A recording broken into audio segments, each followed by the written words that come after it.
والسلام على من لا نبي بعده وعلى آله وصحبه أجمعين. أما بعد فأعوذ بالله من الشيطان الرجيم. بسم الله الرحمن الرحيم.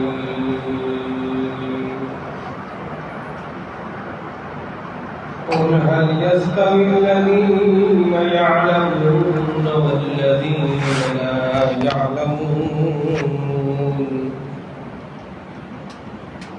آمنت بالله صدق الله العظيم وصدق رسوله النبي الكريم الأمين،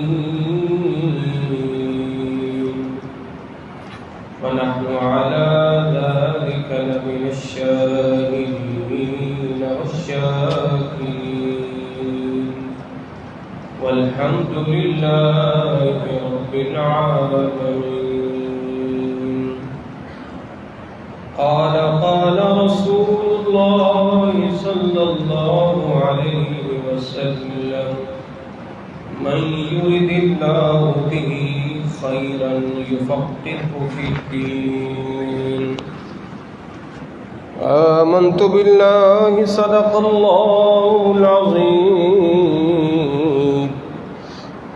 وصدق رسوله النبي الكريم الأمين، ونحن على ذلك لمن الشاهدين والشاكرين، والحمد لله رب العالمين. مولاي صل وسلم دائما أبدا على حبيبك خير الخلق كلهم. يا رب بالمصطفى بلغ مقاصدنا واغفر لنا ما مضى يا واسع الكرم.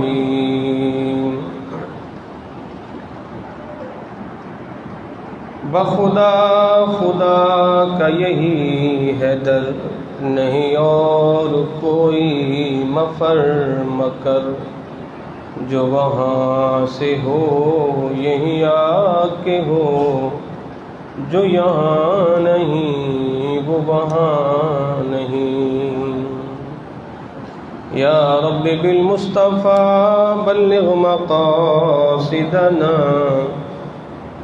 واغفر لنا ما مضى يا واسع الكرم.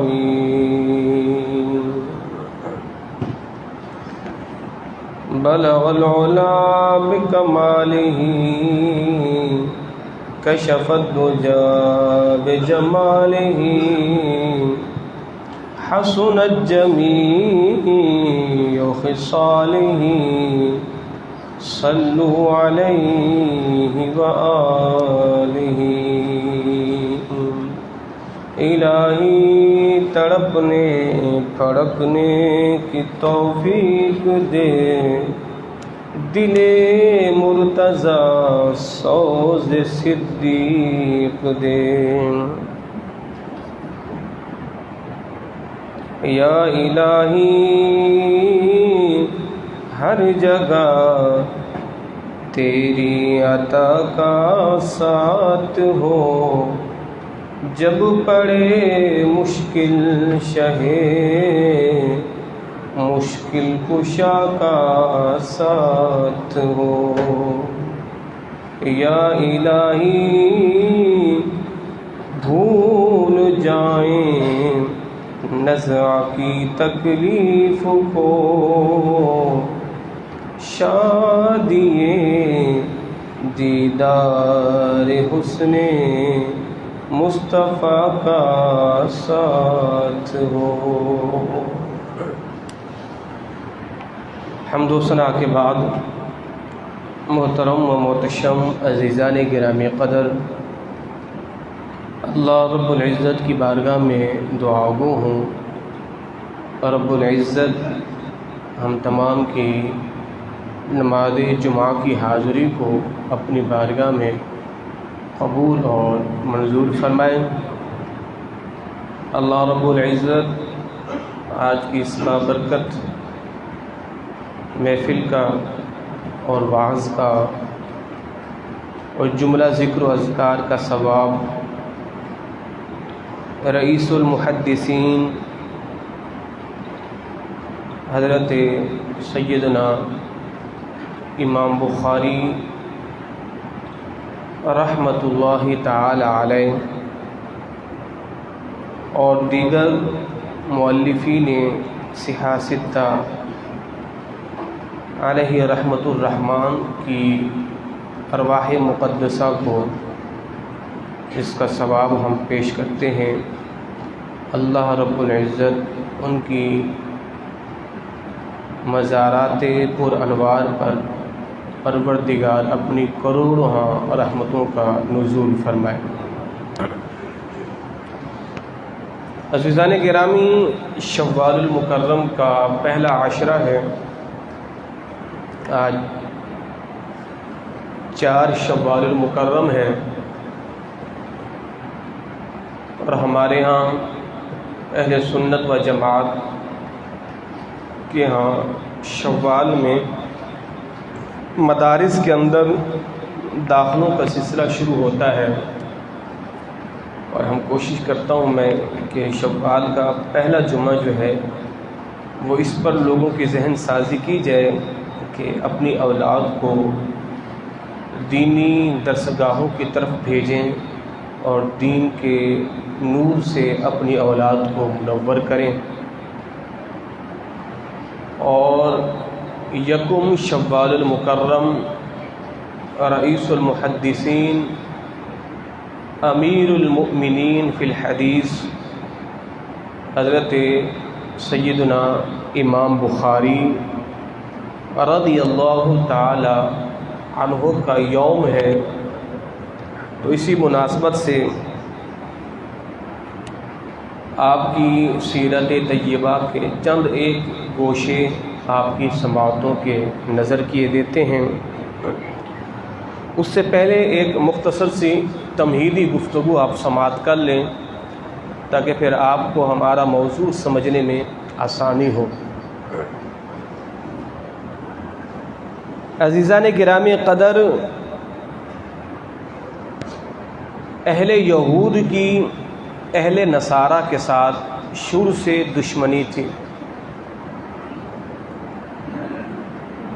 جناب عیسیٰ علی نبینا علیہ الصلاۃ والسلام کو جو بندہ سولی دینے کے لیے گیا تھا وہ ایک یہودی تھا، اور یہودیوں نے معاذ اللہ انبیاء کرام کے سروں پر آرے بھی چلائے، ان کو شہید بھی کیا، اور عیسائیوں نے بھی جناب عیسیٰ علی نبینا علیہ الصلاۃ والسلام کی توہین بھی کی، اور ان عیسائیوں نے بھی تورات کے اندر رد و بدل بھی کیا، تورات کے اندر تحریف بھی کی۔ تو یہ دونوں جو ہے ایک دوسرے کی کتاب کو اور ایک دوسرے کی تعلیمات کو مسخ کرتے رہے، مٹاتے رہے، اور اس کا نتیجہ آج یہ ہے نہ یہودیوں کے پاس ان کی کتاب میں سے کوئی ایک چیز باقی ہے، نہ نصارہ کے پاس ان کی کتاب میں سے کوئی ایک چیز باقی ہے۔ وہ دونوں اپنے ہاتھ خالی کیے بیٹھے، کچھ بھی نہیں ہے۔ یہاں تک کہ آج انجیل کی کئی قسم کی کتب جو ہے وہ مارکیٹ میں موجود ہیں، اور عیسائی مذہب کے اندر بھی کئی فرقے بن چکے ہیں، مگر ان کے پاس ایک چیز بھی ایسی اتھینٹک موجود نہیں ہے کہ جو واقعی برملا وہ کہہ سکیں کہ یہ انجیل کے اندر تھی۔ اب آ جاتے ہیں آقا کریم صلی اللہ تعالی علیہ وآلہ وسلم، سرکار مدینہ صلی اللہ تعالی وسلم نے جب اعلان نبوت فرمایا اور سرکار مدینہ طیبہ تشریف لائے تو اس وقت سے ہی یہود آپ کے مخالف ہو گئے، اور اہل یہود نے خوب کوشش اور کاوش کی کہ کسی طرح جو ہے قرآن کے اندر بھی رد و بدل کیا جا سکے، مگر اللہ رب العزت نے قرآن کی حفاظت کا ذمہ خود لیا ہے، تو اس لیے تا صبح قیامت بھی قرآن کے اندر رد و بدل نہیں کیا جا سکتا۔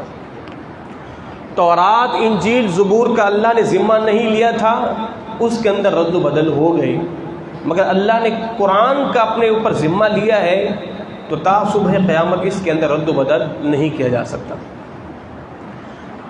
اللہ نے اس کتاب اللہ کو حضور کے سینے پر اور پھر حضور کی صدقے اللہ نے اس امت کے بچے بچے کے سینے پر کتاب اللہ کو محفوظ کر دیا ہے، نقش کر دیا ہے۔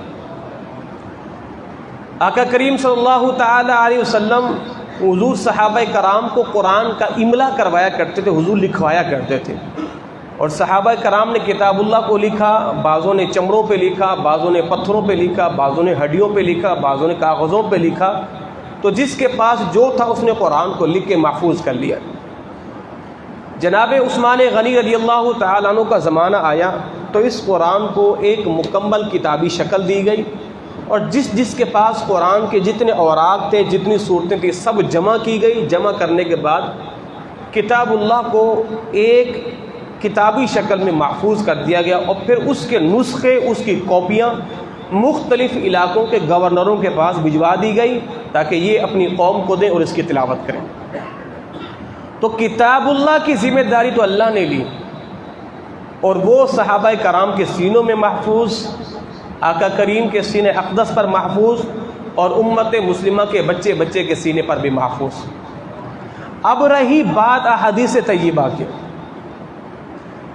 ابتداء اسلام میں سرکار نے صحابہ کرام کو احادیث طیبہ لکھنے سے منع فرمایا تھا، اس لیے کہیں ایسا نہ ہو کہ جو اسلام میں نئے نئے آئے ہیں وہ قرآن اور حدیث کو ملا نہ دیں۔ حضور قرآن بھی لکھوایا کرتے تھے، احادیث کا بھی املا کروایا کرتے تھے، کہا کہیں ایسا نہ ہو کہ یہ قرآن اور حدیث کو ملا نہ دیں، سرکار نے منع فرمایا۔ پھر ایک عرصے کے بعد حضور نے، صحابہ کرام نے پھر حضور سے اجازت مانگی، حضور ہم آپ کے اقوال لکھیں؟ تو حضور نے فرمایا لکھو۔ تو جب صحابہ کرام نے لکھنا شروع کیا تو بعض صحابہ کرام نے منع کیا، فرمایا کہ نہیں لکھو، اس لیے کہ کبھی سرکار جلال میں ہوتے ہیں، کبھی جمال میں ہوتے ہیں۔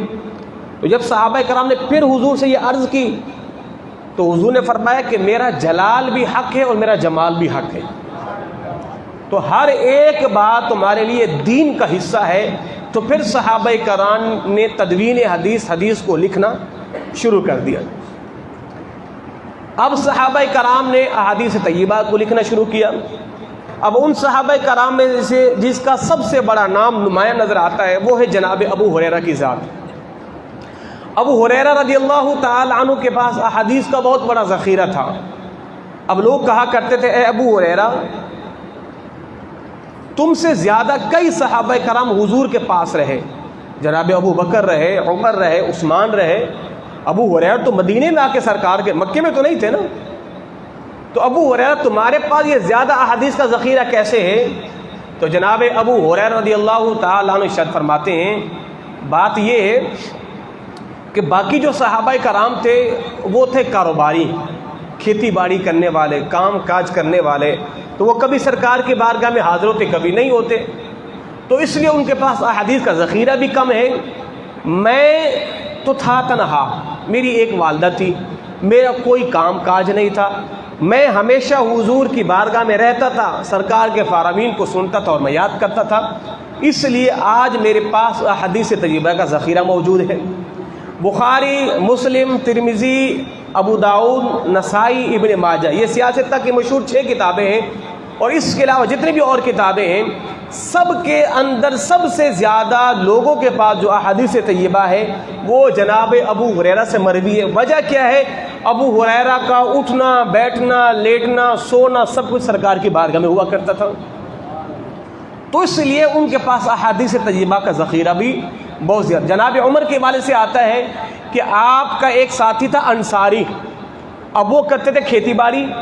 جب صحابہ کرام مکے سے ہجرت کر کے مدینے آئے تو ظاہر یہاں پر سارے جو انصاری ان کے بھائی تھے وہ کھیتی باڑی کرتے تھے، تو اب یہاں پر صحابہ کرام مہاجرین اور انصار میں رشتہ مواخات کو قائم کیا، بھائی بھائی بنا دیا۔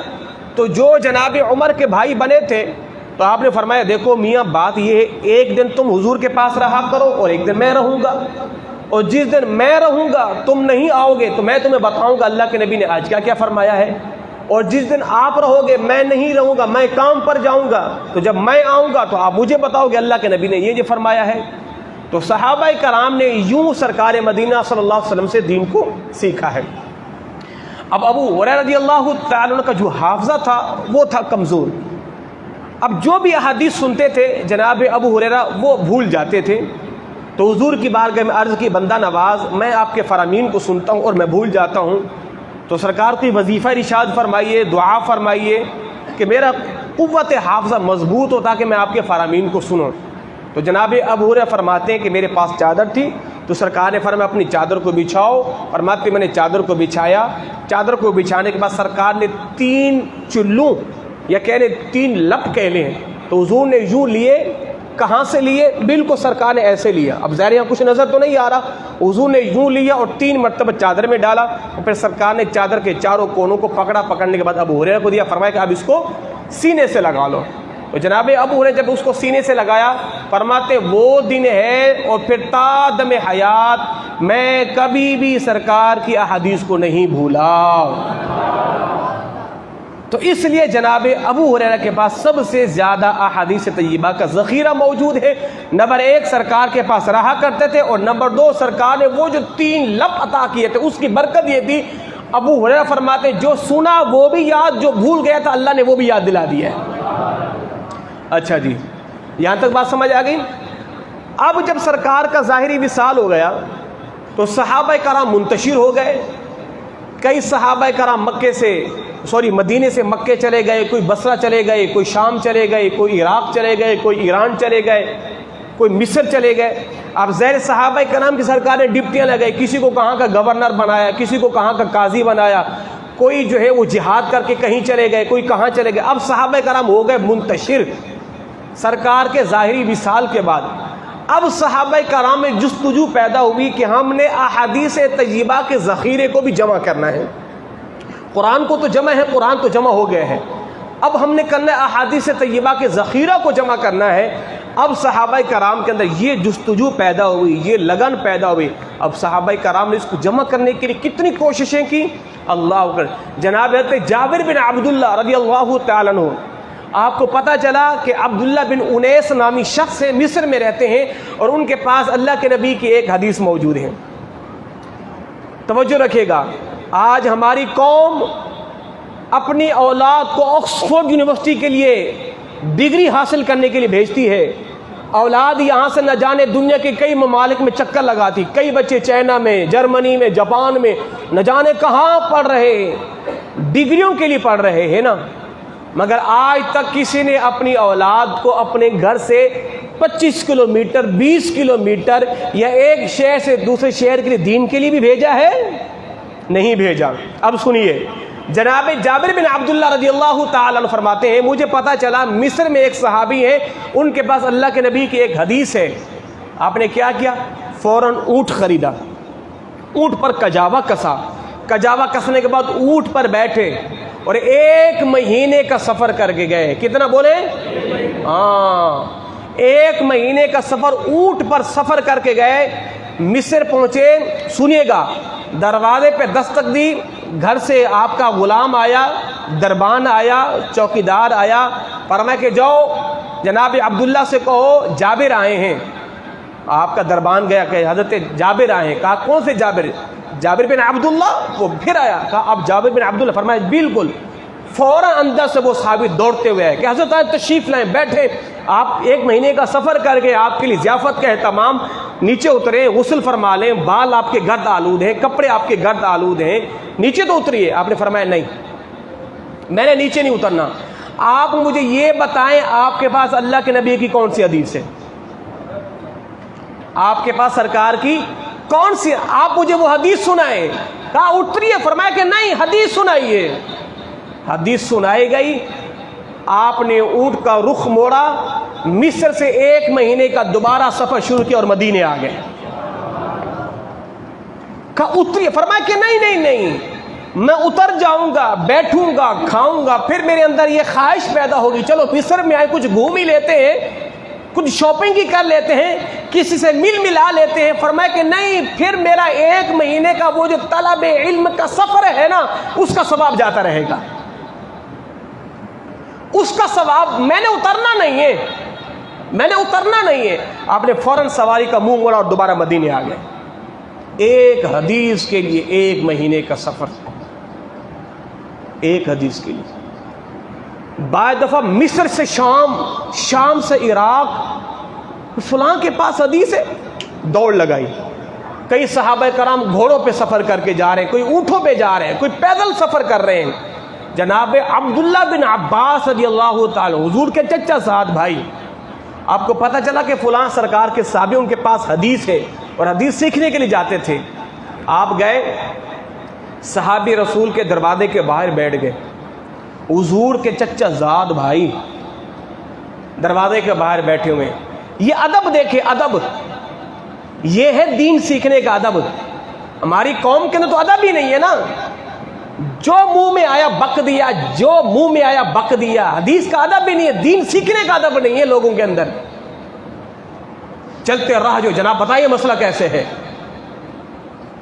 عبداللہ بن عباس حدیث سننے کے لیے گئے صحابی رسول کے دروازے پر، چاہتے تو بلوا لیتے، بھائی میرے گھر آؤ، مجھے حدیث سکھاؤ، میں حضور کا چچا زاد بھائی ہوں، تم سے افضل، تم سے اعلیٰ ہوں۔ دروازے پہ گئے، دستک نہیں دی، دروازے کے باہر بیٹھ گئے۔ کہا نہیں، دروازے پہ دستک دینا استاد کے ادب کے خلاف ہے، کہیں وہ آرام نہ کر رہے ہوں، کہیں وہ مطالعے میں مصروف نہ ہو، کہیں ان کے دوسرے مشاغل نہ ہو۔ کہا کہ نہیں نہیں، باہر بیٹھا رہوں گا، جیسے آئیں گے حدیث سنوں گا، پھر واپس آ جاؤں، دروازے پر دستک نہیں دوں گا۔ فرماتے ہیں آپ جب بھی دروازے پر دستک نہیں دیتے، آپ کے استاد اس صاحب رسول باہر آتے، کہتے اللہ، آپ باہر بیٹھے ہوئے، آپ ہمیں حکم دیتے، میں آپ کے گھر چل کے آتا، آپ کو حدیث سنا دیتا۔ فرمایا کہ نہیں نہیں نہیں، یہ دنیا کو میں سبق دے کے جا رہا ہوں، آپ خاندانی لحاظ سے کتنے افضل اور اعلیٰ کیوں نہ ہو، دین سیکھنے کے لیے آپ کو درس گاہ میں جانا ہوگا۔ پھر کیا فرماتے ہیں، کبھی کبھار سرد ہوائیں بھی چلتی تھی، کبھی کبھار گرم لو والی ہوائیں بھی چلتی تھی، باد صبا بھی چلتی تھی، باد شمال بھی چلتی تھی، باد نصیب بھی چلتی تھی۔ عبداللہ بن عباس بیٹھے ہوئے ہیں، دروازے پہ دستک نہیں دی، حضور کے چچا زاد بھائی ہیں، صحابہ رسول باہر آتے ہیں، ان سے حدیث سنتے اور پھر دوبارہ اپنے گھر کو آ جاتے ہیں۔ یہ ہے صحابہ کرام کے اندر حدیث کا ادب۔ اور پھر صحابہ کرام دور دراز سے احادیث کو جمع کیا، جمع کرنے کے بعد اس امت پر سب سے بڑا احسان احادیث طیبہ کو جمع کر کے جس نے دیا ہے وہ ہے امام بخاری رحمۃ اللہ تعالی علیہ کی ذات۔ اصح الکتاب، سب سے بہترین کتاب بعد کتاب اللہ، قرآن کے بعد جو سب سے معتبر ترین کتاب، صحیح کتاب ہے، وہ ہے بخاری شریف۔ بولے وہ ہے کیا ہے؟ بخاری شریف۔ آپ نے اس کو جمع کیا۔ اب دیکھیں امام بخاری رحمۃ اللہ تعالی علیہ، آپ چھوٹے تھے، آپ کے والد کا انتقال ہو گیا۔ اچھا، بڑی مزے کی بات میں آپ کو بتا رہا ہوں، اللہ نے نا جتنے بھی ہمارے اولیاء کرام گزرے ہوں، محدثین کرام، اکابرین، جہاں تک میرا مطالعہ ہے، اللہ نے جس سے بڑا دین کا کام لیا ہے نا، میں نے ان میں سے اکثر کو بچپن میں یتیم پایا ہے۔ اللہ نے جس سے بھی دین کا کام لیا نا، بڑا دین کا کام لیا ہے، میں اپنے مطالعے کی بات کروں، میں نے ان میں سے اکثر کو یتیم پایا، وہ بچپن میں یتیم ہو گئے تھے۔ امام بخاری بچپن میں یتیم ہو گئے، سرکار غوث اعظم بچپن میں یتیم ہو گئے، غریب نواز کے حوالے سے بھی یہی ملتا ہے۔ اب بڑے بڑے اکابرین کو پڑھے، بچپن میں ہی یتیم ہو گئے، تو گویا کہ اللہ نے دین کا کام بھی یتیموں سے لیا ہے، اس لیے کہ سرکار مدینہ خود در یتیم تھے۔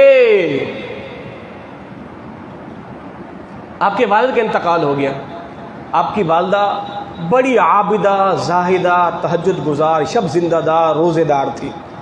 امام بخاری کی بچپن میں بینائی چلی گئی، آپ کہ نظر بہت کمزور ہو گئی، بعضوں نے لکھا ہے نابینے تک ہو گئے تھے، پر آپ کی والدہ دعا کیا کرتے تھی، اے پروردگار میرے بچے کو آنکھوں کی بینائی عطا فرما۔ جب والدہ نیک ہو نا تو میرے بیٹے جو ہے وہ امام بخاری پیدا ہوتے ہیں۔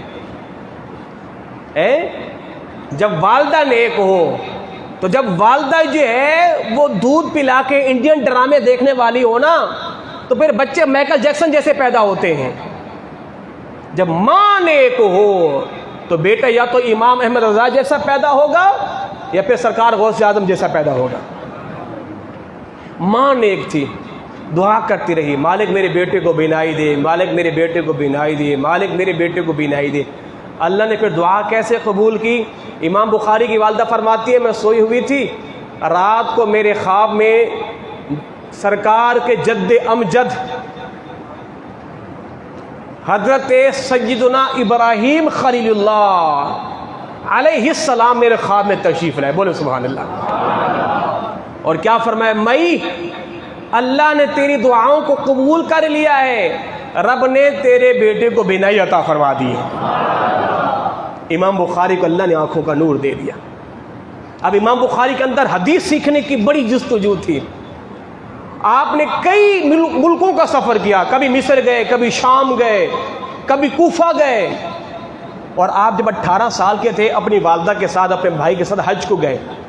فرماتے پھر میں نے وہاں پر روضہ رسول کے سامنے، سرکار کے مواجہ شریف کے سامنے، میں نے چاند کی چاندنی میں تاریخ کبیر لکھی۔ فرمایا کہ وہ لکھنے کے بعد اہل مدینہ میرے پاس آئے اور مجھ سے کہا بخاری ہمیں بھی اس کتاب کی ایک ایک نقل عطا فرما دے۔ امام بخاری رحمۃ اللہ تعالی، آپ نے کبھی کوئی کام نہیں کیا، اللہ نے پیسہ دیا تھا، آپ نے وہ بیع مضاربت کی، یعنی آپ پیسہ دیتے تھے، محنت کسی اور کی، پیسہ آپ کا جو ملتا تھا آپ گزر بسر کرتے تھے۔ تو امام بخاری رحمۃ اللہ تعالی علیہ، اللہ نے آپ کو وہ قوت حافظہ دیا، وہ قوت حافظہ دیا۔ آپ کے دوست کہتے ہیں کہ جب ہم بصرہ میں پڑھنے کے لیے گئے نا تو ہمارے استاد صاحب ہمیں حدیثیں لکھوایا کرتے تھے، ہم سب لکھتے تھے، امام بخاری نہیں لکھتے تھے۔ کہتے 15 سے 16 دن ہو گئے، ہم نے کہا بخاری کیوں وقت ضائع کر رہا ہے؟ آپ کا نام جو ہے محمد بن اسماعیل تھا، تو بخاری آپ کا مشہور ہو گیا، بخارا کے رہنے والے تھے، بخاری مشہور ہو گئے۔ تو کہا آپ وقت ضائع کر رہے ہو، نہیں پڑھنا تو گھر جاؤ، آپ کچھ لکھتے ہی نہیں ہو۔ آپ نے فرمایا جو جو استاد نے تمہیں لکھوایا ہے مجھ سے سن لیجئے، جو جو استاد نے تمہیں لکھوایا وہ مجھ سے سن لیجئے۔ فرماتے کہ 16 دنوں کے اندر نا ہم نے استاد سے کم و بیش 15,000 احادیث طیبہ املا کی تھی، ہم نے لکھی تھی۔ فرماتے 16 دن ہم تو لکھتے رہے، امام بخاری نے نہیں لکھی۔ فرمایا کہ 16ویں دن جب ہم نے کہا سناؤ، کہ امام بخاری نے 16ویں دن ہمیں 15,000 احادیث طیبہ سنا دی۔ قرآن حفظ کرنا آسان ہے، حدیث حفظ کرنا مشکل ہے۔ قرآن یاد کرنا، حفظ کرنا آسان، حدیث حفظ کرنا۔ امام بخاری حافظ الحدیث تھے۔ حافظ الحدیث اس کو کہا جاتا ہے جس کو کم و بیش 1,00,000 احادیث طیبہ یاد ہو، 1,00,000 احادیث طیبہ۔ اور آپ کو بڑی مزے کی بات، حدیث کے اندر ایک ہوتی سند۔ سند کسے کہتے ہیں؟ آپ دیکھیں، آپ کو سمجھانے کے تاکہ آپ کو پتہ چلے کہ یہ حدیث کہ جو محدثین ان کا کام کتنا بڑا تھا۔ امام بخاری کے پاس جتنی روایتوں سے حدیث پہنچی نا اس کو کہتے ہیں سند۔ جیسے امام بخاری کہیں جناب ابو ہریرہ نے سرکار سے روایت کیا، ابو ہریرہ سے فلاں نے فلاں نے فلاں سے فلاں نے فلاں سے فلاں نے فلاں سے، اور فلاں نے فلاں سے میں نے روایت کیا ہے، یعنی بیچ میں 3 سے 4 واسطے آتے تھے۔ بھائی فلاں نے فلاں سے، فلاں نے عبداللہ بن عمر سے، عبداللہ بن عمر نے ابن عمر اپنا حضرت عمر سے، اور عمر نے سرکار مدینہ سے، تو بیچ میں آتے ہیں نام، ان کو کہتے ہیں سند۔ یہ جو سند ہوتی ہے نا 5 سے 6 8 10 واسطوں سے احادیث طیبہ، ان کو کہتے ہیں سلسلہ سند۔ اور سلسلہ سند کے اندر امام بخاری کو اللہ نے کتنا بڑا ملکہ دیا تھا کہ 1,00,000 احادیث طیبہ، ہر حدیث کے اندر 8 8 10 10 راوی ہیں، یہ 6 6 راوی ہیں۔ امام بخاری کو اس حدیث کے 8 راویوں کے نام بھی یاد ہیں، اور ان کی کنیت بھی یاد ہے، ان کا لقب بھی یاد ہے، وہ کہاں پیدا ہوئے، ان کا انتقال کب ہوا، یہ سب یاد ہے۔ اور حدیث کے اندر سب سے مشکل ترین فن ہے وہ ہے علل حدیث۔ علل حدیث کہتے ہیں کہ حدیث کے اندر ایسی باریکیاں ہوتی ہیں جس کو کوئی بھی نہیں جان سکتا ماں سوائے اس کے جو حدیث کا حاذق ہو، دائق ہو، وہ جان سکتا ہے۔ اور بعض محدثین کہتے ہیں حدیث کے اندر ہوتی علل، اس علل کو وہی بندہ جانتا ہے جس پر اللہ الہام کر دے۔ کہ امام بخاری کی وہ ذات حدیث کے علل کو بھی ایسے جانتی تھی، اور جب آپ جواب دیتے تھے بصرہ کے اندر 400 محدثین نے آپ کا امتحان لیا، 400 محدثین نے آپ کو آزمایا، آپ کا ٹیسٹ لیا، اور امام بخاری نے ایسا جواب دیا دیکھنے والے کہتے ہیں ایسا لگ رہا تھا جیسے کمان سے تیر نکل رہے ہیں۔ امام بخاری رحمت اللہ تعالی کی ذات اللہ رب العزت کا ایک انعام تھا۔ اللہ نے کتنا بڑا کام لیا۔ اب دیکھیں امام بخاری رحمت اللہ تعالی علیہ، آپ سفر کر رہے تھے، سفر کے دوران آپ جہاز پر سوار تھے، اور آپ کے پاس 1000 اشرفیاں تھیں، 1000 درہم و دینار تھے۔ آپ کے ساتھ جو ساتھی تھا نا وہ بڑا بے ایمان نکلا۔ اس ساتھی نے کہا کہ حضرت ہم کہاں چل دیں، ہمارے پاس تو کچھ ہے نہیں۔ آپ نے فرمایا کان میں کہا دیکھ پریشان نہیں ہو، میرے پاس 1000 دینار ہیں، راستے میں کہیں بھی ضرورت پڑے گی تو ہم مل جل کے کھائیں گے۔ اب وہ ہو گئے بے ایمان۔ اس نے کیا کیا، اس نے کشتی کے اندر شور شرابہ شروع کر دیا کہ بھی جناب میرے 1000 درہم چوری ہو گئے، میرے 1000 درہم چوری ہو گئے۔ اب اس کو پتہ تھا جب تلاشی لی جائے گی وہ 1000 درہم جو امام بخاری کے تھے وہ نکلیں گے اور وہ مجھے دے دیے جائیں گے، اور امام بخاری کو معاذ اللہ ثم معاذ اللہ ذلیل رسوا کیا جائے گا۔ تو وہ کم بخت بے ایمان نکلا۔ اللہ اکبر۔ جب پوری کشتی میں شور ہو گیا نا کہ اس بندے کے 1000 درہم چوری ہو گئے، امام بخاری رحمۃ اللہ تعالی نے فرمایا کہ یہ کم بخت تو آستین کا سانپ نکلا۔ آپ نے وہ 1000 درہم لیے اور چھپکے سے آپ نے کپڑے کے نیچے سے دریا میں ڈال دیے۔ تلاشی لی گئی، کسی کے پاس کچھ بھی نہیں نکلا۔ لوگوں نے اس کو پکڑ کر ذلیل کیا، کم بخت ایسی نیک شخص پر تم الزام لگاتا ہے۔ اس نے کہا میں الزام لگاؤں گا، شور ہوگا، مولوی صاحب آپ کے پاس پیسہ کہاں سے آیا؟ مولویوں کے پاس پیسوں کا کیا کام؟ جب شور شرابہ ہوا تو نہیں ملا۔ وہ بندہ آ کے آپ کے پاس کہتا ہے حضرت معاف کیجیے گا مجھ سے بڑی غلطی ہو گئی ہے، بتائیں وہ پیسے گئے کدھر؟ تھے تو آپ کے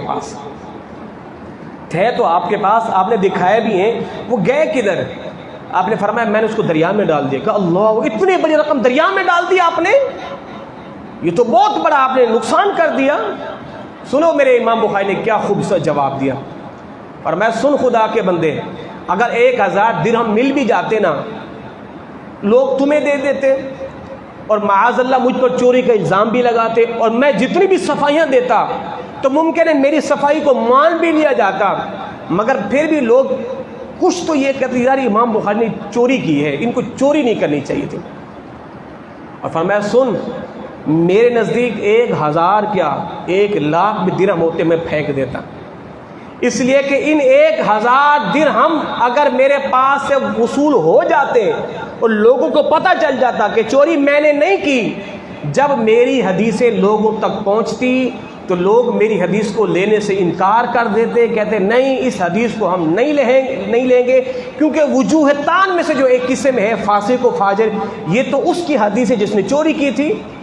تو فرمایا کہ میں نے 1000 درہم تو قربان کر دیے کہ مجھ پر یہ تہمت نہ لگے میں نے چوری کی ہے، اس لیے کہ میری زندگی کا سارا سرمایہ ہے ہی فرمان رسول اللہ۔ لوگ جوک در جوک میری حدیث کو لیں گے اور آمنا صدقنا کہہ کے لیں گے، آنکھوں پہ ہاتھ رکھ کے لیں گے۔ امام بخاری نے کہا تو حرف آخر ہے 1000 درہم جو ہے میری حدیث لوگوں لینے سے لوگ کہیں انکار نہ کر دیتے کہ حضرت مجھے معاف کر دیجیے، مجھے معاف کر دیجیے۔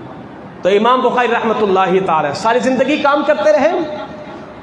حاسدین ہر دور میں پیدا ہوتے ہیں۔ امام اعظم کے حاسدین پیدا ہوئے، آپ سے کہا گیا چیف جسٹس کا عہدہ قبول کریں، آپ نے نہ کیا، آپ کو پابند سلاسل کر کے آپ پر اذیتوں کے پہاڑ توڑے گئے۔ امام احمد بن حنبل سے کہا گیا آپ جو ہے وہ قرآن کو مخلوق والا جو معاملہ تھا آپ کہیں، آپ نے منع کیا، آپ پر کوڑے برسائے گئے۔ امام بخاری رحمۃ اللہ تعالی علیہ، آپ کے پاس ایک امیر، وقت کے امیر کا قاصد آیا، کہا حضرت بادشاہ چاہتا ہے کہ آپ میرے گھر آئیں اور میرے بیٹے کو احادیث یاد کروائیں، میرے بیٹے کو آپ احادیث طیبہ یاد کرائیں۔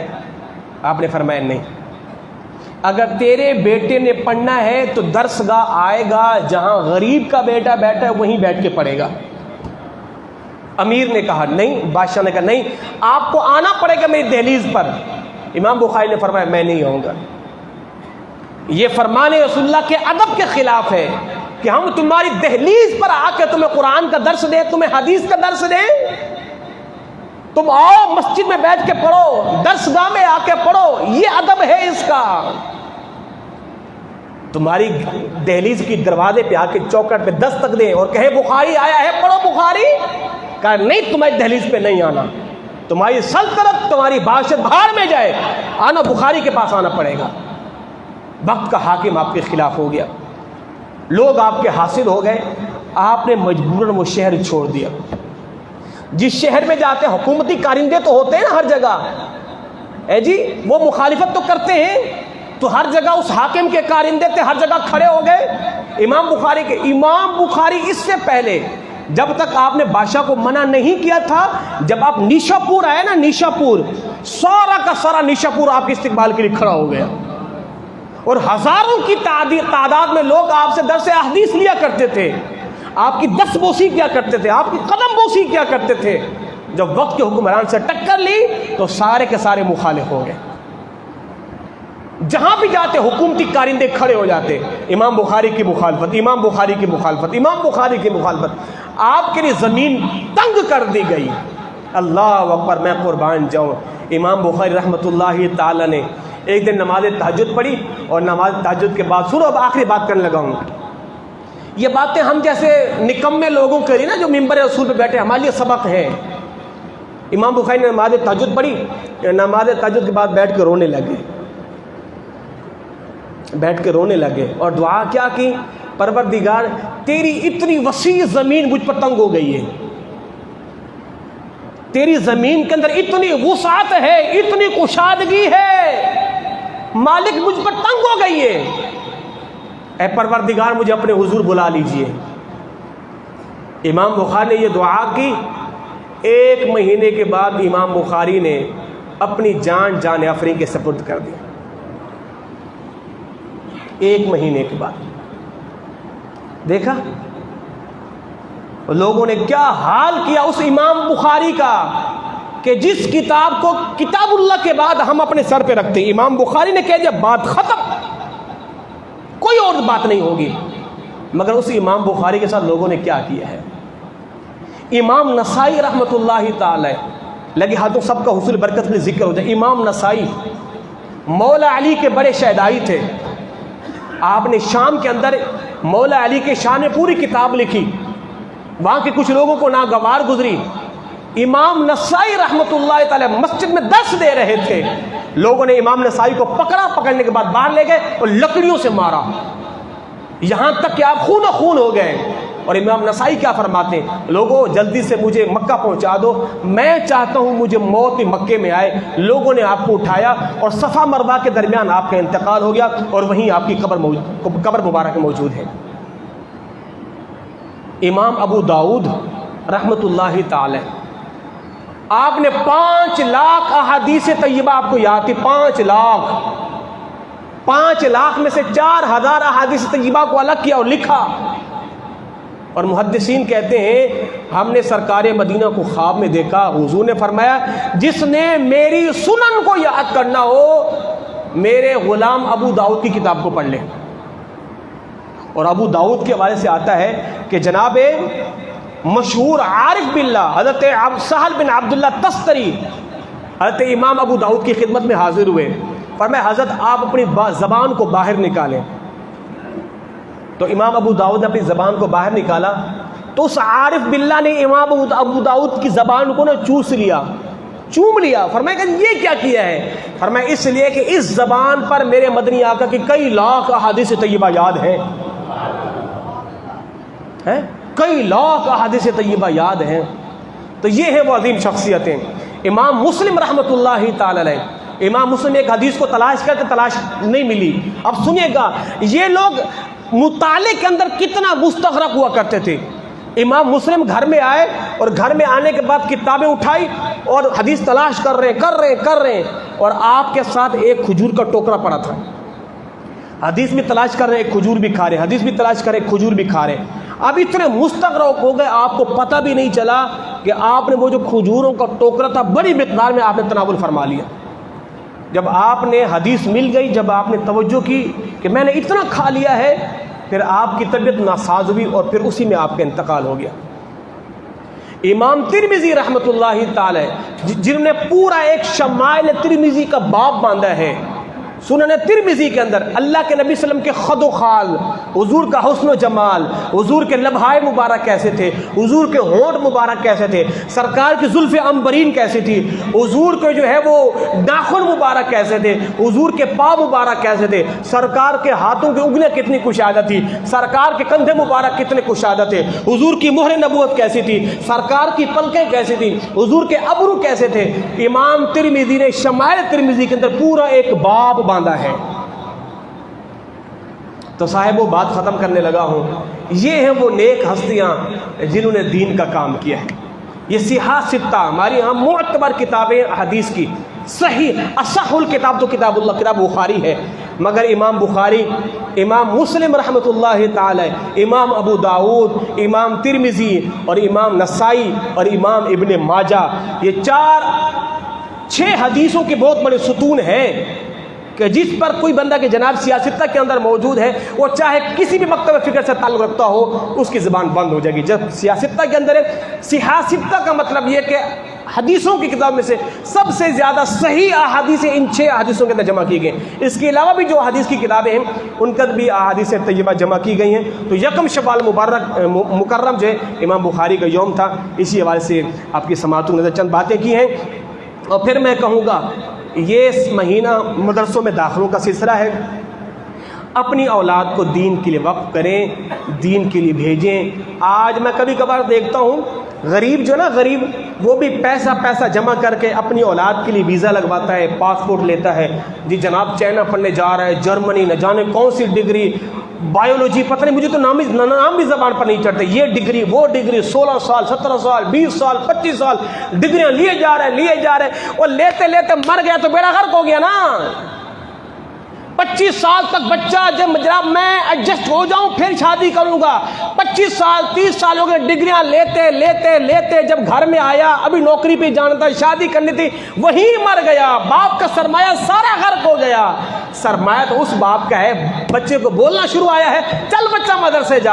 اگر باپ مر گیا تو 8 سال کا ہے، کوئی ڈگری نہیں لائے گا، کم از کم قبر پہ کھڑا ہو کے یہ تو کہے گا قل واللہ احد اللہ الصمد لم یلد ولم یولد ولم یکن لہ کفوا، اتنا تو کہہ لے گا نا. بیٹے کو 10 سال کے بعد مدرسے میں ڈال کے چلے گئے، کم از کم نماز تو پڑھے گا نا یار، اتنا تو کہے گا رب اغفر لی رب اغفر لی رب اغفر لی ولوالدی ولوالدی ولوالدی. اور ڈگریاں چھوڑو، خدا کے بعد دین کی راہوں میں لگا کے جاؤ. وہ ڈگریاں قبر میں کام نہیں آئیں گی. دین اتنا تو پڑھا کے جاؤ، قبر میں بھی تمہاری راحت کا سامان بنے، آخر میں بھی راحت کا سامان بنے. دین دنیا کی تعلیم بھی ضرور دلواؤ. میں دنیا کی تعلیم کا منکر نہیں ہوں، کہیں بیٹا دنیا کی تعلیم حاصل کرو، پیسہ کماؤ، دین کی تعلیم حاصل کرو، دین پھیلاؤ.